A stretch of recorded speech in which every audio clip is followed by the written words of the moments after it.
जय श्री राम दोस्तों। आज मैं आपको इंद्रजीत के वध की कथा सुना रही हूँ, जो कि रावण का पुत्र था। महाबली कुंभकर्ण मारा गया और यह सुनकर रावण शोक से मूर्छित हो गया। देवता तक नरात्मक त्रिशरा आदि भी फूट फूट कर रोने लगे। थोड़ी देर बाद त्रिशरा ने रावण को सत्वाना देते हुए यह युद्ध में जाने की बात कही, जिसे सुनकर रावण को ऐसा लगा कि मानो उसे नया जन्म मिल गया हो। त्रिशरा की बात को सुनकर देवता तक नरात्मक और तेजस्वी अधिकाय भी समर भूमि को जाने के लिए उत्साहित हो गए। वे सभी महाकाव्य निशाचर गरजते सिंहनाद करते हुए बाण हाथों में लेकर युद्ध क्षेत्र में जा पहुंचे। राक्षसों और वानरों में भयंकर युद्ध हुआ। नरात्मक और त्रिशरा का वध हनुमान द्वारा, महोदय का नील द्वारा और पार्षद का सुरभम द्वारा और अतिकाय का वध लक्ष्मण द्वारा कर दिया गया। उन सभी की मृत्यु का समाचार पाकर रावण बहुत ही दुखी हो गया। रावण को शोक के समुद्र में दीन निगम हुआ देखकर इंद्रजीत ने कहा, तात राक्षस राज, जब तक इंद्रजीत जीवित है तब तक आप चिंता ना करें और मोह में न पड़िए। इस इंद्र शत्रु के बाण से घायल होकर कोई भी रमसगण में से अपने प्राणों की रक्षा नहीं कर सकता। ऐसा कहकर अपने पिता से आज्ञा लेकर उसने युद्ध भूमि के लिए प्रस्थान किया। रास्ते में उतरकर अग्नि में आहुति देकर उसने ब्रह्मास्त्र का आह्वान किया और अपने रथ, धनुष आदि सब वस्तुओं को सिद्ध मंत्र से अभिमंत्रित करके रणभूमि में प्रवेश किया।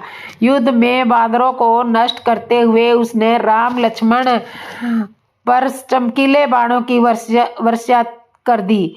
जब राम और लक्ष्मण दोनों इंद्रजीत के बाणों में घायल हो गए और अपने हर्ष से गर्जना की ओर लंका लौट आया। राम, लक्ष्मण और अनेक वानरों के निश्चेष्ट हो जाने पर वानर सेनापति किंकत्रैवंड मूर्ख हो गए। तब विभीषण ने उनके मूर्छित होने का कारण ब्रह्मास्त्र को बताया। जामवंत ने उन सब की मूर्छा को दूर करने के लिए हनुमान से सर्भक पर्वत, समेरु पर्वत और कैलाश पर्वत के बीच में उत्पन्न हुए मृत संजीवनी, विशल्यकरणी, सुवर्ण किरण और संगानी नाम की औषधि को लाने के लिए कहा। जामवान की बात सुनकर हनुमान असीम बल से भर गए और उन पर्वत शिखरों की ओर उड़ गए। अग्नि के समान प्रकाशित होने वाले पर्वत को देखकर हनुमान आश्चर्यचकित रह गए। पर्वत पर विद्वान औषधियां यह जानकर कि कोई उन्हें लेने आ रहा है, तत्काल वहां से अदृष्ट हो गई। यह देखकर हनुमान ने क्रोध होकर पूरा पर्वत ही उखाड़ लिया और त्रिकुट पर्वत पर लौट आया।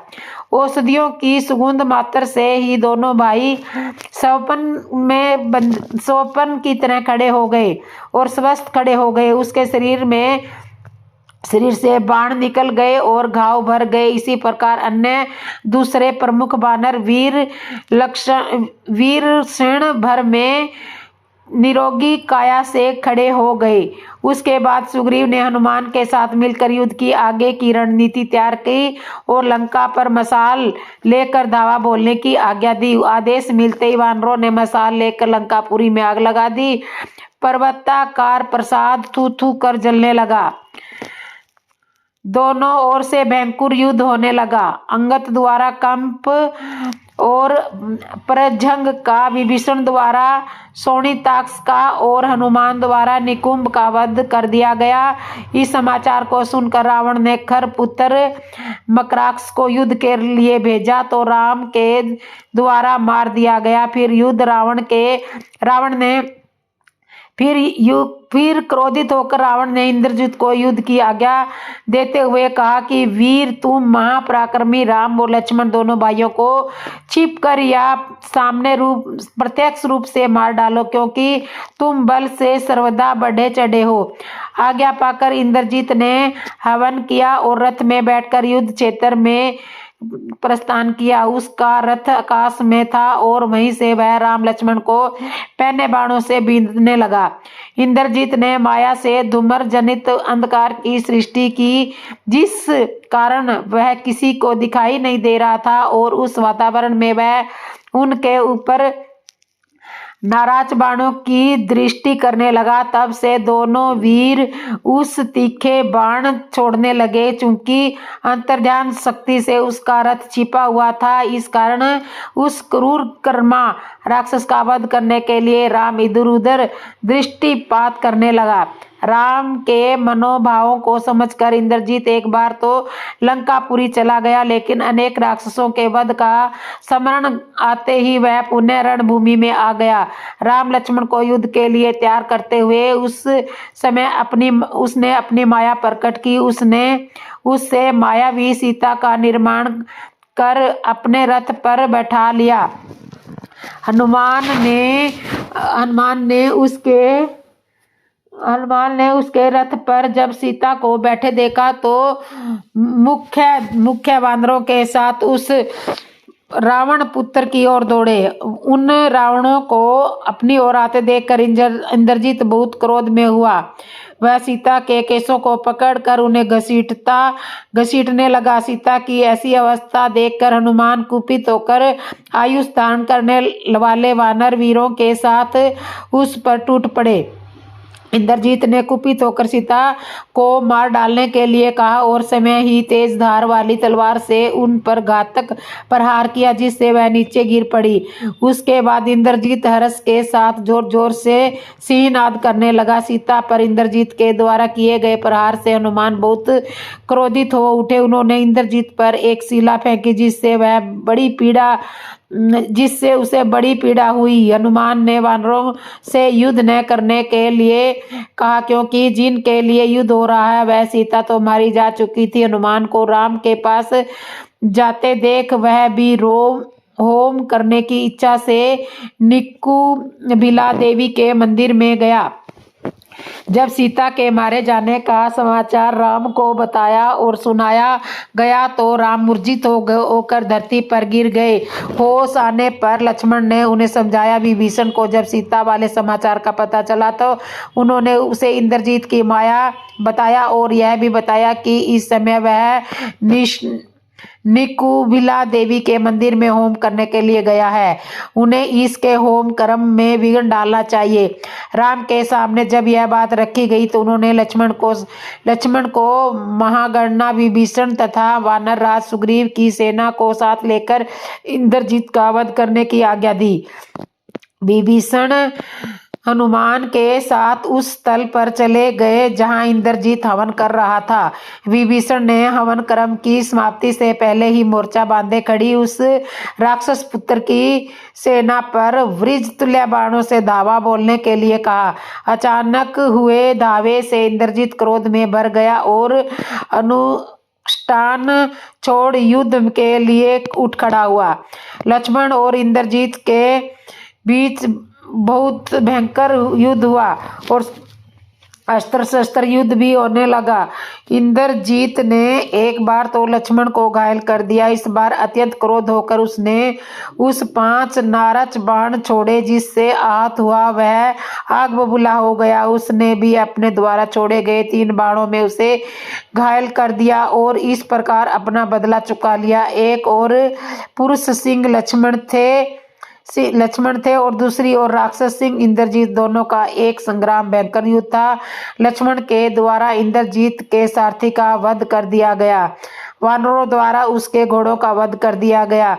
इससे कुपित हुए इंद्रजीत ने राक्षस से दूसरा रथ लाने के लिए कहा। दूसरे रथ पर सवार होकर इंद्रजीत ने अपने बाण समूह द्वारा सैकड़ों और हजारों युद्धपतियों को मार गिराना आरंभ कर दिया, जिसे देखकर लक्ष्मण के क्रोध की सीमा नहीं रही। उन्होंने फुर्ती दिखाते हुए उसके धनुष को काट डाला और 5 भयंकर बाणों से इंद्रजीत की छाती में गहरी चोट पहुंचाई। इस प्रकार वे दोनों रोष में भरकर एक दूसरे को बाणों की वर्षा पर कर घायल करने लगे। अंत में लक्ष्मण ने अपने धनुष पर एत्रास्त्र रखकर उसे खींचते हुए अपने अभिप्राय को सिद्ध करने की बात कही। यदि दशरथ नंदन भगवान श्री राम धर्मात्मा और सत्य कृतिक है, तो पुरुषार्थ में उनकी समानता करने वाला दूसरा वीर नहीं है। तो वे शस्त्र तुम इस रावण पुत्र का वध कर डालो। ऐसा कहकर उन्होंने इस बाण को इंद्रजीत पर छोड़ दिया, जिससे इंद्रजीत का मस्तक दर्द से कटकर धरती पर गिर गया। महाबाहु इंद्रजीत निष्प्राण होकर शांत किरणों वाले सूर्य के समान निस्तेज हो गया, जिसे देख वानरों से युद्ध करते हुए राक्षस अपनी शुद्ध बुद्ध खो बैठे और अस्त्र शस्त्र छोड़कर तेजी से लंका की ओर भाग गए। राक्षस का वध हुआ देखकर वानर किलकिलाते, कूदते और गरजते हुए हर्ष का अनुभव करने लगे। कुंभकर्ण की मृत्यु के पश्चात राक्षस सेना का नेतृत्व अब इंद्रजीत पर आ गया था। उसका जन्म मंदोदरी से हुआ था। वह रण क्षेत्र रणवक्त नाम से पुकारा जाता था। उसके पास 3 दुर्जय अस्त्र थे: ईश्वर से मिला हुआ ब्रह्मास्त्र, ब्रह्मा से मिला हुआ नागपाश और विष्णु से मिला हुआ विष्णुपनाम। एक बार उसने इंद्र की दिव्य प्रतिष्ठा को लज्जाप्रस्त बना दिया था। उसी के कारण उसका नाम इंद्रजीत पड़ गया। ऐसा आदम्य था इंद्रजीत, जिसमें शेरों द्वारा खींचे जाने वाले रथ का सवार हो। अब राम और उसकी सेना को ललकारा। लक्ष्मण उसका सामना करने के लिए आगे आए। इंद्रजीत ने धनुष के अभिराम को बिना किसी बाधा के मौत की वर्षा करनी शुरू कर दी। वानरों ने बड़े जोश से उसका सामना किया, किंतु वे उसके अचूक बाणों के सामने वैसे ही बह गए जैसे कि भयंकर तूफान के साथ सूखी पत्तियां। जमीन पर पड़े हुए वानरों को गिना नहीं जा सकता था। उन्हीं के साथ हनुमान और सुग्रीव भी आसक्त और मूर्छित पड़े हुए थे। तब लक्ष्मण वहां आए और उन्होंने उसके उस विनाशकारी वेग को रोक दिया। दोनों सूरवीरों से युद्ध हुआ। उनके बाण तब तक अग्नि और जल की वर्षा करते रहे जब तक कि वे आगे युद्ध करने लायक न रहे। तब उन्होंने युद्ध विराम लिया, किंतु विजय किसी को नहीं मिली। अपने संपूर्ण युद्ध से पहली बार युद्ध में बराबरी पर रहे इंद्रजीत ने वापस आने के बाद अपने बाणों की निष्क्रिय शक्ति से जागृत करने के लिए कुंभनीय देवी का यज्ञ करने का निश्चय किया। उसके बाद वह एकांतवास के लिए आकाशगिरी पर्वत पर चला गया और अनुष्ठान आरंभ कर दिया। लेकिन अब एक समस्या उत्पन्न हो गई थी। वानर सेना इंद्रजीत की अनुपस्थिति का लाभ उठाकर नगर पर धावा बोल रही थी। इसलिए रावण ने खर के पुत्र मकरकंड को बुलवाया और आदेश दिया कि वह शत्रु सेना को उलझाए रखे और आगे बढ़ने से रोक रखे। किंतु मकरकंड को युद्ध के लिए भेजने का मतलब था उसकी मौत निश्चित, क्योंकि अपने पहले जन्म में वह द्राबी था। इसलिए उसका राम के द्वारा मारा जाना नीति के बंधन था। इसके बावजूद उस राक्षस ने बहादुरी से युद्ध किया और एक सीमा तक उसने वानर सेना को आतंकित कर दिया। अपने आप को अनगिनत रूपों में बदलते हुए उसने संपूर्ण आकाश पर कब्जा कर लिया और फिर अग्नि की वर्षा करने लगा, जिससे संपूर्ण सेना को भय से विह्वल कर दिया गया। किंतु अंत में राम के ब्रह्मास्त्र ने उसकी विनाशकारी शक्ति का अंत कर दिया और उसे अपने श्राप से मुक्त कर दिया। अब युद्ध स्थल से इंद्रजीत की लंबी अनुपस्थिति ने राम की सेना में शंकाओं और विचार विमर्श को जन्म दिया। लेकिन विभीषण जानता था कि वह कहाँ पर है और किस कारण अनुपस्थित है। उन्होंने राम को बताया कि उसको अनुष्ठान में जिस तरह से बाधा डाली जा सकती है, वह काम केवल एक भालू के द्वारा ही किया जा सकता है, जो उस पेड़ को तोड़ दे जिसके नीचे इंद्रजीत अनुष्ठान कर रहा था। जम्बुवान ने इस कार्य के लिए समय को स्वेच्छा से प्रस्तुत किया और भालू का रूप धारण कर वह तुरंत हवाई मार्ग से वांछित पेड़ की ओर चल दिया। इंद्रजीत उस समय गहन ध्यान में लीन था। उसके वैदिक मंत्रों के उच्चारण की शक्ति में दृष्टि के समस्त सर्पों को वहां इकट्ठा कर दिया तथा उन पर सभी के नागपाश को जहर से स्नान कराने के लिए अपने जहर को उगलना शुरू कर ही दिया था कि तभी अचानक पेड़ गिरकर 2 भागों में टूट गया। अभिचिंतित सर्पों ने इसे गरुड़ के पंखों की फड़फड़ाहट समझा और जितना जल्दी हो सकता था वे सभी जमीन के नीचे चले गए, इससे पहले कि राक्षस जम्बुवान के बच निकलने का रास्ता बंद करता वह आकाश में उड़ गया और सीवर में पहुंच गया। परेशान होकर इंद्रजीत ने अपने बाणों को उठाया, यद्यपि वे निष्क्रिय थे और अपनी सेना को नेतृत्व करते हुए शत्रु का सामना करने के लिए चल दिए। रास्ते में जाते हुए वह वीरुना मुख से मिला, जो सेना की एक टुकड़ी का नायक था। इस प्रकार अचानक सेना में वृद्धि हो जाने से इंद्रजीत ने वानर सेना पर आक्रमण कर दिया, लेकिन लक्षण के सामने राक्षस बुरी तरह से भयभीत हो गए। एक भयंकर युद्ध के बाद भी विजय दोनों पक्षों के बीच झूल रही थी। तब इंद्रजीत ने वीरुनामुख को सलाह दी कि वह लक्ष्मण और उसकी सेना को चकमा देने के लिए उसके स्वरूप को धारण कर ले, ताकि वह समय ऊपर आकाश में चला जाए और नागपाश छोड़ दे। इसके बाद वीरुनामुख ने इंद्रजीत को स्वरूप धारण करते लक्ष्मण और उसकी सेना का ध्यान अपनी ओर आकर्षित किया।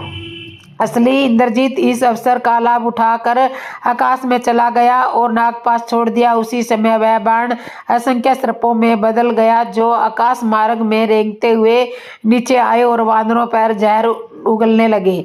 वे सब मूर्छित होकर गिर गए और सांपों की कुंडली में उलझ गए और उनके साथ ही उनके सेनापति लक्ष्मण भी गिर गए। इंद्रजीत लक्ष्मण के मूर्छित शरीर को रणभूमि के खूनी दलदल में छोड़कर विजयी होकर लौट गया। तब राम वहां आए जहां लक्ष्मण निर्जीव वानरों के साथ मूर्छित पड़े हुए थे। विभीषण के कहने पर उन्होंने बलवट बाण को आकाश में छोड़ा, जिससे क्षण भर में गरुड़ नीचे आ गए और उसके चंचू प्रहार से सरप ऊपर उड़ गए। उछल और लक्ष्मण और सभी वानर होश में आ गए। इंद्रजीत बहुत आश्चर्यचकित हुआ, किस प्रकार के शत्रु हैं जो मृत्यु के द्वार से भी वापस लौट आए। फिर भी वह उन सभी को मौत के मुंह में पहुंचाएगा, जहां से कोई भी वापस नहीं लौट सकता था। इसलिए वह समुद्र के तट पर गया और ब्रह्मास्त्र की निष्क्रिय शक्ति को जागृत करने के लिए ईश्वर को आह्वान करने लगा, लेकिन पूर्ण दृढ़ संकल्प के साथ किए गए अनुष्ठान का कोई परिणाम न निकला, क्योंकि रावण ने उसके पास कंपन की मौत की खबर भेज दी थी, जिसका उसी समय हनुमान द्वारा वध किया गया था। अनुष्ठान के समय इस दुखद समाचार को प्राप्त करना उसकी असफलता की पूर्ण सूचना थी। इसका एकमात्र उपाय एक काली गाय का बलिदान था, जिसे इंद्रजीत ने एकदम कर दिया था और इस प्रकार इंद्रजीत के बाण की निष्क्रिय शक्ति जागृत हो गई। अतः अजय ब्रह्मास्त्र को धनुष की परिचर्चा पर चढ़ाकर इंद्रजीत शत्रु का सामना करने लगा। फिर अपनी चमत्कारी शक्तियों के द्वारा उसने अनेक देवताओं से घिरे रहने वाले इंद्र के दिव्य स्वरूप को धारण कर युद्ध क्षेत्र को अचानक कांति युक्त दिव्य आश्रम में बदल दिया। वानरों का नेतृत्व कर रहे लक्ष्मण दिव्य आश्रम को देखकर यह भूल गए कि इस समय वे जिंदगी और मौत के बीच में खड़े हैं। इंद्रजीत ने लक्ष्मण की इस विरमणशीलता का फायदा उठाया, उन पर अजय ब्रह्मास्त्र छोड़ दिया और पूरी सेना को धराशायी कर दिया। लेकिन हनुमान अब भी जीवित थे। उन्होंने देख लिया था कि उस प्राणांतक बाण को चलाने वाला कौन था। उन्होंने तुरंत आकाश में छलांग लगाई और नकली एवरान की गर्दन तोड़ दी, जिस पर नकली इंद्र बैठा हुआ था। लेकिन इंद्रजीत के एक प्रहार ने उनकी मूर्छित करके जमीन पर पटक दिया। इस प्रकार इंद्रजीत ने अचेत विजयी बालक की तरह रण क्षेत्र में प्रस्थान किया। यह समाचार राम तक पहुंच गया और वे शीघ्रता से घोर पराजय वाले घटनास्थल की ओर दौड़े। जैसे ही वह दृश्य उनकी आंखों के सामने आया, वे मूर्छित होकर ऐसे गिर पड़े जैसे कोई वृक्ष जड़ से कटने पर गिर जाता है। इस प्रकार राम अपने छोटे भाई लक्ष्मण के पास मूर्छित अवस्था में पड़े थे। वो मानो मर चुके हों और हमेशा के लिए चले गए हों। उनके चारों तरफ वानर भी निर्जीव पड़े हुए थे। उस क्षेत्र में जहां उन्होंने कभी अपनी चमत्कारी शक्तियों का प्रदर्शन किया था, वहां उनके मृत शरीरों में से एक विशाल शमशान घाट बन चुका था। समाचार लंका में प्रमुदित राजा के पास पहुंचा। खुशी और संतोष में से चमकती हुई 20 आंखों वाले राजा ने एक राक्षस को इस बगीचे से भेजा, जहां सीता उत्सुकता से अपने पति की विजय की आस में रात और दिन बिता रही थी। फिर अचानक हुए वज्रपात के समान बुरा समाचार सुनाकर उस राक्षस ने क्रूर होठों से फूट पड़ा कि उनके पति संपूर्ण वानर सेना के साथ अपनी मृत्यु को प्राप्त हो चुके हैं। इसने अपनी अंतिम आशा को भी चूर-चूर कर दिया। इसमें अब कोई संदेह नहीं है। तब सीता ने इसे अपनी आंखों से देखे समय अनुष्ठित करना चाहा। इसलिए सीता त्रिजटा के साथ पुष्पक विमान में बैठकर युद्ध स्थल के लिए चल दी। जैसे ही वह दृश्य उनकी आंखों के सामने आया, उनकी आशा की धूमिल किरण भी बुझ गई। निश्चित रूप से ही राम वहां पड़े थे, कभी न उठने के लिए। अपने प्यार भरे शब्दों से कभी न लाड़ लड़ाने के लिए, वहां उनके आंसू कभी न पहुंचने के लिए। निसंदेह अयोध्या के राजकुमार मृतकों के बीच में पड़े थे। उनके गालों पर आंसुओं की धारा प्रवाहित होने लगी और उनका दिल दुख और निराशा से टुकड़े टुकड़े हो गया। तब अचानक त्रिजटा ने उसमें आशा और सत्वना की एक धुंधली सी किरण जगाई। क्या राम वास्तव में मर गए हैं अथवा केवल बेहोश हुए हैं?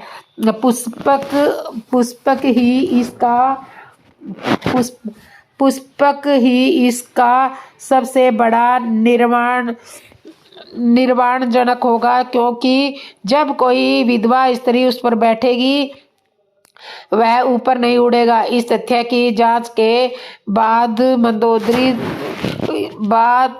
इस तथ्य की जांच एक बार मंदोदरी द्वारा की जा चुकी है और इसकी दोबारा जांच की जा सकती है। अतः सीता पुष्पक विमान में बैठ गई। उनको अत्यंत हर्ष था कि वह रतन जड़ित पुष्पक विमान चमकते हुए आकाश में उड़ गया और उन्हें उनके तुझ निवास पर सुरक्षित पहुंचा दिया गया। तब राम अब भी जीवित थे किंतु बेहोश थे।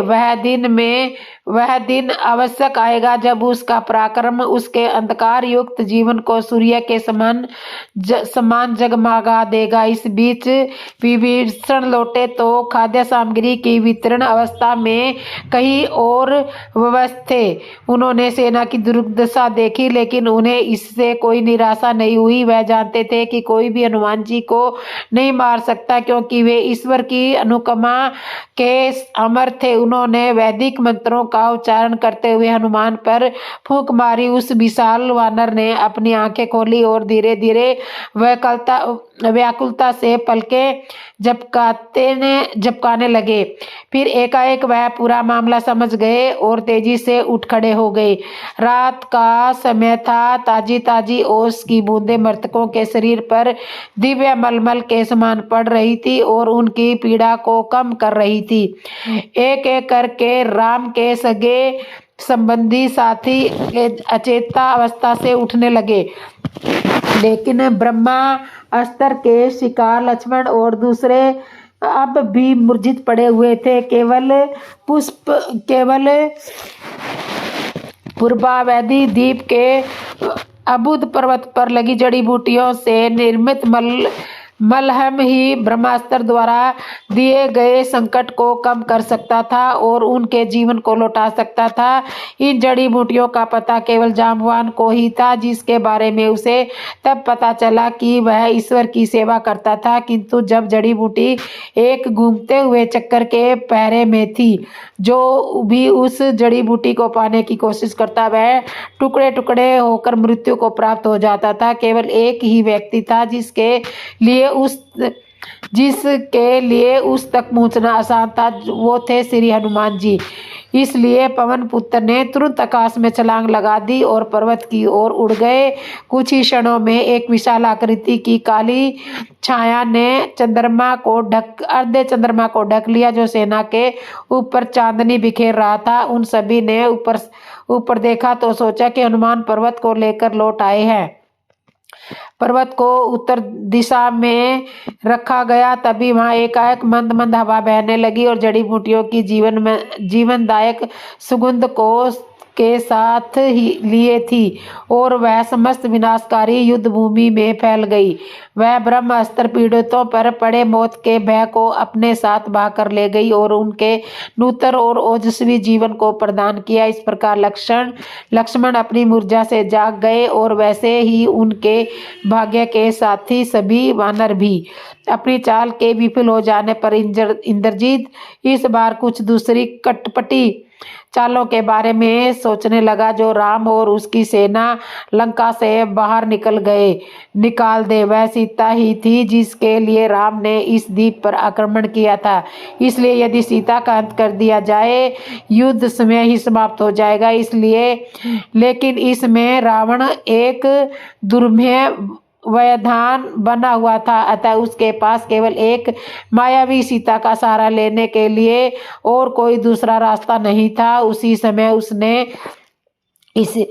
समय अपने पद का दुरुपयोग करने का अपराधी होने के कारण शुक्रसार को मृत्युदंड दिया गया था। इंद्रजीत द्वारा सूचित की गई नई योजना के अनुसार रावण ने उसे आदेश दिया था कि वह सीता का वेश धारण करे और इंद्रजीत के साथ उसके रथ में जाए। अपने रथ में मायावी सीता के साथ इंद्रजीत युद्ध स्थल की ओर चल दिया और शीघ्र ही उसका मुकाबला लक्ष्मण के साथ हुआ। इस बार लक्ष्मण के बाण उसके धनुष में ही रह गए और शत्रु पर अपना तीखापन दिखाने के लिए नहीं चले। इंद्रजीत के रथ में सीता की उपस्थिति ने लक्ष्मण से उनकी फुर्तीली शक्ति का हरण कर लिया गया था और उनके दयनीय रूप में विरक्त से देखते रह गए। तभी एकाएक वे इंद्रजीत की गरजती हुई आवाज को सुनकर चौकन्ने हो गए। क्या लक्ष्मण आगे आएगा और सभी मुसीबतों की जड़ सीता को ले जाएगा और लंका को शांत रहने के लिए छोड़ देगा। लक्ष्मण ने उसके प्रस्ताव पर अपनी सहमति जताई और उससे उन्हें भेजने के लिए कहा, पर हमेशा विजय रहने वाला इंद्रजीत उनके सम्मान को ठेस पहुंचाएगा। बिना समय ही सीता को कैसे भेज सकता था। इसलिए एक व्यंग अट्टहास के साथ उसने सीता का सिर काट दिया और उसे पूर्णतः व्याकुल लक्ष्मण पर फेंक दिया। उसी समय फिर इंद्रजीत की धमकी भरी गर्जना दोबारा गूंजी कि वह अयोध्या शहर की ओर कूच करेगा, उसके महल पर धावा बोलेगा और उसके सिंहासन के टुकड़े टुकड़े कर देगा। उसके बाद वह उनके सामने गर्वपूर्ण विजय ध्वज फहराते हुए युद्ध क्षेत्र में चला जाएगा। लेकिन यह एक काल्पनिक विजय थी जो इंद्रजीत के साथ जा रही थी, क्योंकि विभीषण जानता था कि असली सीता अब भी रावण के शाही बगीचे में बंधक है, और जो सिर लक्ष्मण के ऊपर फेंका गया था वह एक मायावी सिर था। और वह यह भी जानता था कि इंद्रजीत अपनी सेना लेकर अयोध्या पर आक्रमण करने नहीं जा रहा था, बल्कि वह कुंभनीय के यज्ञ के आयोजन की तैयारी करने के लिए जा रहा था, जिससे वह अदृश्य होने की चमत्कारी शक्ति प्राप्त कर लेगा तथा इससे उसे और साथ ही उसकी सेना को भी किसी शस्त्र के प्रहार से बचने की प्रतिरोधक क्षमता प्राप्त हो जाएगी। इसलिए विभीषण लक्ष्मण को उधर ले गए जहां इंद्रजीत अपने सुरक्षित समझे जाने वाले स्थान पर अनुष्ठान कर रहा था। अचानक विघ्न पड़ने पर वह राक्षस अपने स्थान से उठ खड़ा हुआ और घुसपैठिए का सम्मान करने लगा। उसने जान लिया था कि अब वह दिन आ गया है जब उसका अंत निश्चित है। उसका हृदय अपने दुखी माता पिता के लिए तड़पने लगा, जिनका उसकी मृत्यु पर कोई धीरज भी नहीं बंधाएगा। वह उनसे अंतिम विदा लेने के लिए तरसने लगा, इसलिए उसने काले घने बादलों का निर्माण किया और उसकी आड़ में वह रावण और मंदोदरी से विदा लेने के लिए भाग गया। उसी समय लक्ष्मण अपनी विजय के प्रति इतने आश्वस्त हो गए थे कि वह इंद्रजीत के सिर को उसके धड़ से अलग करने के लिए लालायित हो उठे, लेकिन वे ऐसा नहीं कर सकते थे, क्योंकि राक्षस को ब्रह्मा से वरदान मिला हुआ था कि जब कभी उसका सिर उसके धड़ से अलग होगा, एक भयंकर अग्निकांड संपूर्ण सृष्टि को खत्म कर देगा। इसलिए अंगद ब्रह्मा के निवास पर दौड़ कर पहुंचा और इंद्रजीत के सिर को ग्रहण करने के लिए उसका पात्र ले लिया। जैसे ही वह वापस लौटा, लक्ष्मण ने अपना ब्रह्मास्त्र छोड़ दिया, जिससे उस राक्षस के सिर को धड़ से अलग कर नीचे गिरा दिया और उसे ब्रह्मा के पात्र में रख दिया। तब राम ने एक पात्र छोड़ा जिससे आग की एक ललाट पैदा हुई, जिससे उसके सिर को राख में बदल दिया। इससे सारा संसार जलकर अंगार बनने से बच गया। दोनों ग्रंथों के अनुसार इंद्रजीत का वध लक्ष्मण द्वारा ही किया गया है। निकुशिला देवी की पूजा तथा मायावी सीता का निर्माण दोनों में एक ही है, लेकिन रामचरितमानस में इस संदर्भ में एक ऐसी घटना का वर्णन हुआ है जो वाल्मीकि रामायण में देखने को नहीं मिलती, जैसे इंद्रजीत का रास्ते में वीरुना मुख से मिलना, इंद्रजीत का इंद्र के समान दिव्य स्वरूप धारण कर दिव्य आश्रम का निर्माण करना, सीता का तिरजटा के साथ पुष्पक विमान में युद्ध स्थल पर जाना, अंतिम समय आता हुआ देखकर इंद्रजीत का अपने माता पिता से मिलने के लिए तड़पना और घने बादलों की आड़ में उससे मिलने के लिए भाग जाना, इंद्रजीत के सिर को रखने के लिए ब्रह्मा के निवास स्थान में अंगद द्वारा पात्र को लेकर आना और इंद्रजीत के सिर को धड़ से अलग कर दिए जाने का उसे पात्र में रखना, राम द्वारा पात्र छोड़कर उस सिर को जला देना, वाल्मीकि रामायण में वर्णित घटनाओं जैसे वानरों तथा लंकापुरी का दोबारा जलाया जाना, लक्ष्मण के द्वारा इंद्रावती के प्रहार से इंद्रजीत की मृत्यु का होने का वर्णन रामचरितमानस में नहीं मिलता।